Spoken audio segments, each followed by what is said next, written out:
अस्सलाम वालेकुम फ्रेंड्स, कैसे हैं आप? आई होप कि आप खैरियत से होंगे और आपके बर्ड्स भी खैरियत से होंगे। फ्रेंड्स, आज मैं आपको स्प्राउट्स बनाना सिखाऊंगा कि आपने बर्ड्स के लिए स्प्राउट्स कैसे बनाने हैं। आज जैसे कि हम जानते हैं स्प्राउट्स जो हैं वो बर्ड्स के लिए बहुत ज़्यादा ज़रूरी है, ख़ास तौर पर जब ब्रीडिंग सीज़न हो या ब्रीडिंग सीज़न ऑफ हो, तब भी इन्हीं की वजह से इनसे ब्रीड ली जा सकती है। तो स्प्राउट्स बनाना बहुत आसान है। तो चलिए बिना वक्त ज़ाय किए वीडियो को स्टार्ट करते हैं। और जिन शायकीन ने हमारे चैनल को सब्सक्राइब नहीं किया सब्सक्राइब कर लें और बेल आइकन को भी ज़रूर दबाएं ताकि आने वाली कोई भी वीडियो आप तक आसानी पहुँच सके। तो फ्रेंड्स, वीडियो को आपने अंत तक ज़रूर वॉच करना है। इंशाल्लाह शॉर्ट वीडियो होगी और बहुत ही अच्छा आपको इससे रिस्पांस मिलेगा। तो चलिए फ्रेंड्स, बिना वक्त ज़ाया की वीडियो स्टार्ट करते हैं।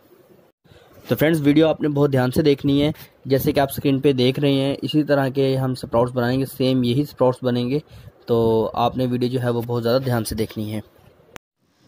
तो फ्रेंड्स, जैसे कि आप देख सकते हैं, ये मैंने साबुत मूंग की दाल ली है और ब्लैक चने लिए। तो आप इसके अलावा कोई भी दाल ले सकते हो, जैसे कि आप लोबिया भी ले सकते हैं, साबुत काले मूंग भी ले सकते हैं, यानी और भी बहुत सारी दालें हैं जो आप ले सकते हैं। मैंने साबुत मूंग की दाल ली है और काले चने लिए।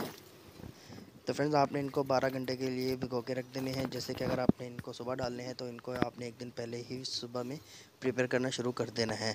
तो आपने इनको सुबह ही जो है वो पानी में डाल के इसको रख देना है ताकि ये नरम हो जाए।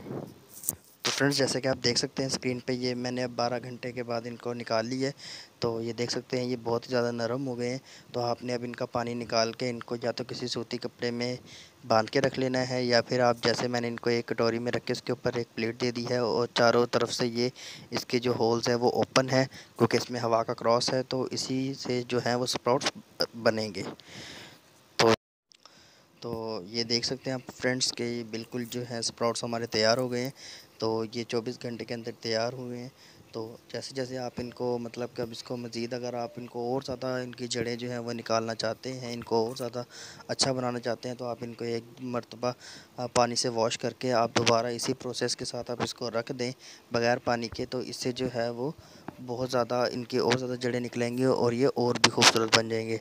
तो आप देख सकते हैं, ये मैं आपको दिखा रहा हूँ तो किस कदर खूबसूरत और बहुत अच्छे स्प्राउट्स बने हैं। इनके अंदर बहुत ज़्यादा प्रोटीन और विटामिन्स होते हैं जो कि हमारे बर्ड्स के लिए और उनकी ब्रीडिंग के लिए और उनके चिक्स के लिए बहुत ज़्यादा ज़रूरी होते हैं, और बहुत अच्छी ब्रीडिंग डाइट भी है।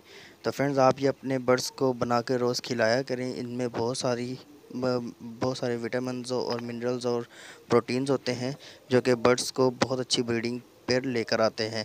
तो आई होप कि आपको हमारी वीडियो पसंद आई होगी। अगर वीडियो आपको पसंद आई है तो आप इसे लाइक कर दीजिए और दुआ में याद रखिएगा। तो फ्रेंड, मिलते हैं इंशाल्लाह एक नए टॉपिक के साथ एक नई वीडियो में। तब तक के लिए इजाज़त दीजिए।